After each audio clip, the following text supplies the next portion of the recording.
And then yung last na message para sa inyo, success! Wow! Grabe. Ikaw na talaga. So, nasa inyo yung message of success, mga kapiksi. Success, tagumpay, victory. Okay? So, ibig sabihin nito guys, maaaring may mga desires kayo na ma-achieve nyo, mga milestones na ma-achieve sa mga plano nyo, sa mga goals na sinet nyo, mga kapiksi. Maaaring may mga ma-hit kayo.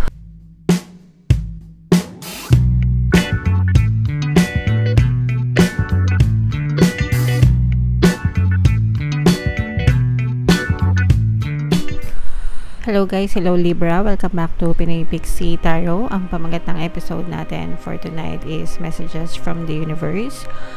Para ngayong July to August para sa Libra, Sun, Moon, Rising, Sign, and Venus. General reading lang guys, pwede mag-resonate, pwedeng hindi, pwedeng positive, pwedeng negative. Kung ano na lang yung message na makaresonate kayo guys, take that message. So,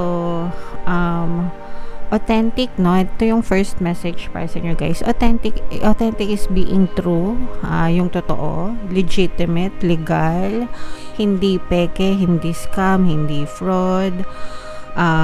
Be your authentic yung mga kapiksi. Be real, no? Be real, magpakatotoo guys. Mas masarap na mahalin tayo ng mga tao because of who we are, yung totoong tayo, instead of pretending to be somebody else, pretending na hindi ikaw para lang magustuhan ka ng ibang tao, di ba? So make sure na palagi tayo nagpapakatotoo mga kapiksi, and love yourself for being who you are, guys, and other people will love you the same as well mga kapiksi. Okay? So yan yung first message para sa inyo guys. Iwasan nyo rin, kumbaga dapat matuto din kayong mag-filter, no, ng mga totoong tao, mga totoong bagay, mga totoong investment, no. Kailangan matuto din kayong mag-filter yan, mga kapiksi sa buhay nyo. Alright? Okay, so yung next message is balance, no. Ito guys, very important. Ito palagi ko itong pinapaalala sa inyo na we cannot appreciate light without darkness, and we cannot appreciate darkness without light. So dapat balance lagi guys, no, sa buhay natin, 'di ba? Pagka sobrang init, inis na tayo. Kapag sobrang ulan naman, inis din, 'di ba? So dapat yung tamang balance lang.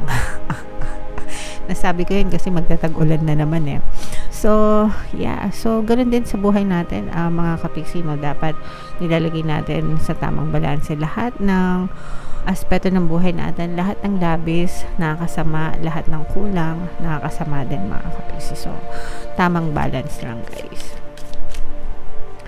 Another message for you, Libra. Light, ilaw. Okay. Ito'y kaliwanagan, mga kapiksi, no? Be your own light para sa sarili nyo, and be a light as well. Magsilbi ka ring liwanag sa ibang tao, especially sa mga mahal mo sa buhay. This is also the best time for you na mag-cleanse. Okay? Cleanse, mag-contemplate. Contemplate is parang pag-isipan mo, no? Yung mga bagay na nais mong mangyari sa buhay mo. And cleansing is yung cleansing, paglilinis, diba? Importante yung cleansing guys para mapagpag, no, matagtag yung mga negative energies na nakakapit sa inyo, para mawala yung mga kamalasan, yung mga negative, mga kapiksi. Importante na nagki-cleanse tayo. Hindi lang yung sarili natin, pati yung space natin. Guys, napakaraming pamaraan ng pagki-cleanse para sa sarili. Pinaka the best talaga yung paliligo sa mga tubig dagat, no. Kaya kung kayo ay nasa mga malalapit na lugar, sa mga ganon, samantalahin nyo. Pero kung malayo naman, there are a lot of ways na pwede nyo gawin. Magpausok, sambong, especially sa mga spaces nyo, sa mga kwarto nyo, bahay nyo, ganyan. Yung pagpapausok, maganda din siyang form of cleansing. So, maraming paraan guys, kayo na lang yung bahala magsaliksik, pero ina-advise din kayo na mag-cleanse kayo guys. Okay?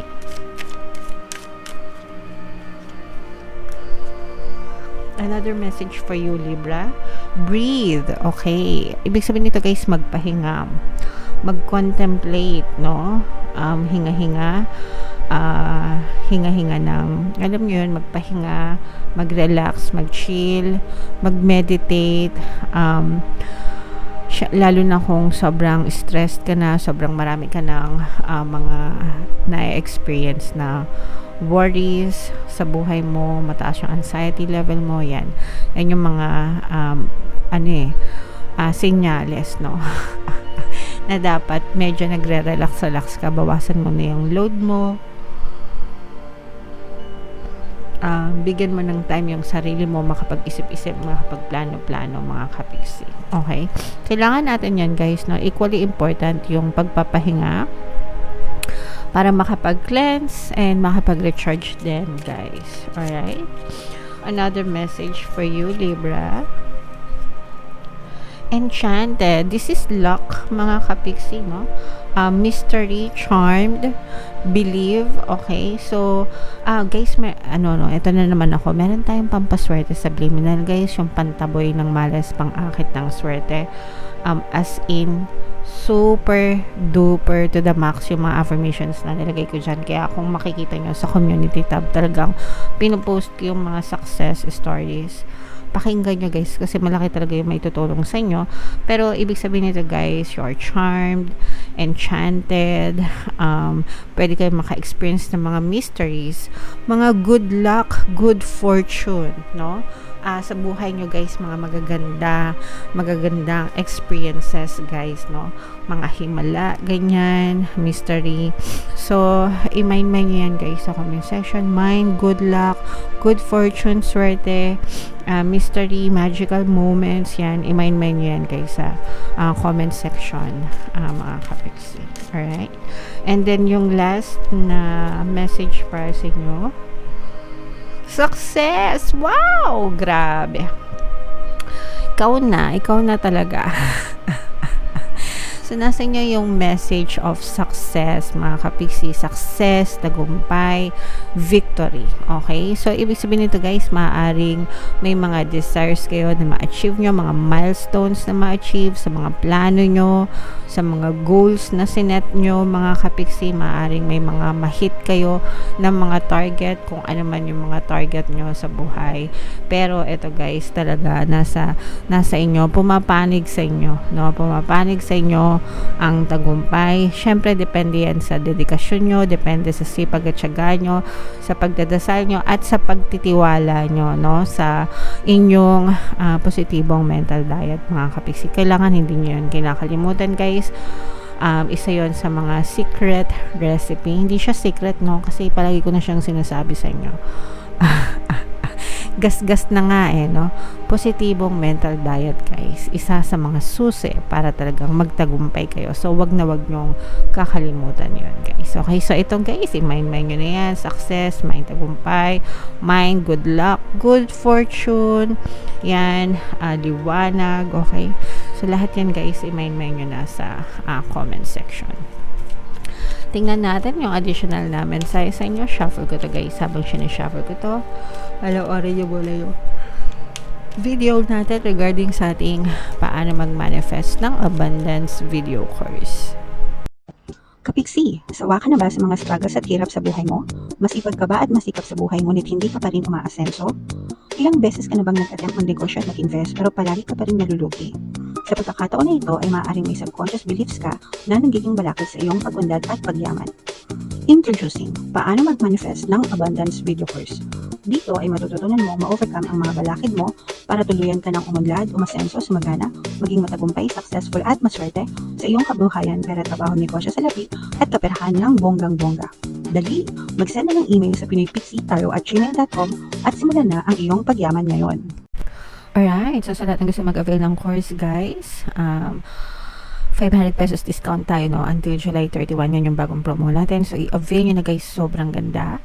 And meron din tayong bagong course, paano mawala ang third party at magkaroon ng harmonious na relationship para sa mga kapiksi natin nagdusa dahil sa mga kabit. 30% discount pa rin tayo, guys, until July 31. I-avail nyo na, sobrang ganda ng course, as in magbabago talaga yung relationship nyo, mga kapiksi. So, clean it up. This is cleansing as well, mga kapiksi, no? Kagaya ng mensahe sa inyo kanina, clean it up ay cleansing, no? Sabi ko naman sa inyo, guys, importante na mag-cleanse tayo once in a while kasi para mapagpag yung mga kanigahan sa buhay natin, mga kapiksi. Okay? Ikaw ba, syempre, ikaw, pagka yung bahay mo ba madumi, kaaya-aya ba? Syempre hindi, 'di ba? Mabigat, nagkakasakit, 'di ba? Pagka madumi yung bahay, syempre nagkakasakit, unang-una magkaka-pimple ka, mangangati ka, tapos magkasakit ka, 'di ba? So, ganun din sa atin, no? Sa katawan natin, yung mga energies natin, mga kapiksi, dapat nagki-cleanse tayo para maalis yung mga kanigahan, no? Para gumaan yung ating buhay, mga kapiksi. So, you are being advised, guys, na mag-cleanse, no? Para yung isip nyo, guys, importante din na inaayos nyo yan. Nililinis nyo yan.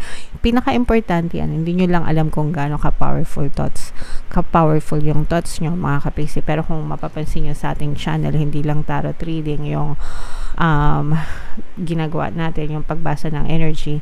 Palagi ko kayong sinasabihan how powerful your thoughts are para talagang magbago. Anong saysay ng reading kung hindi ko naman kayo maturuan kung paano nyo baguhin yung buhay nyo, 'di ba? So, it's just a matter of thinking positively towards your desire. Focus, mga kapiksi. So, linisin nyo yung pag-iisip nyo.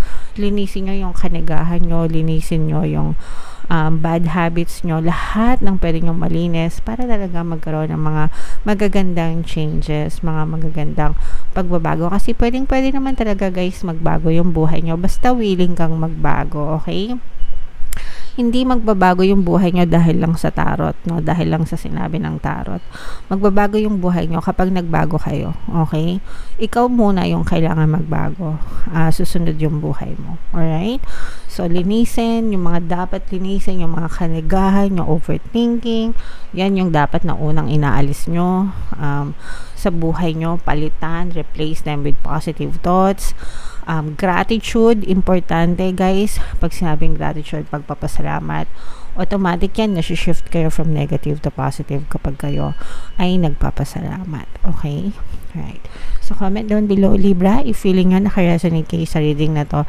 Ito yung ating mga pampaswerte, subliminal, guys. Pakinggan nyo para makatulong sa inyo. And ito naman yung ating success stories ng paano mag-manifest ng abundance video course. Click here to subscribe, guys, and click here to join our membership program. Thank you for liking, sharing, and subscribing. See you again next time. I love you all, guys. Have a nice day. Bye-bye.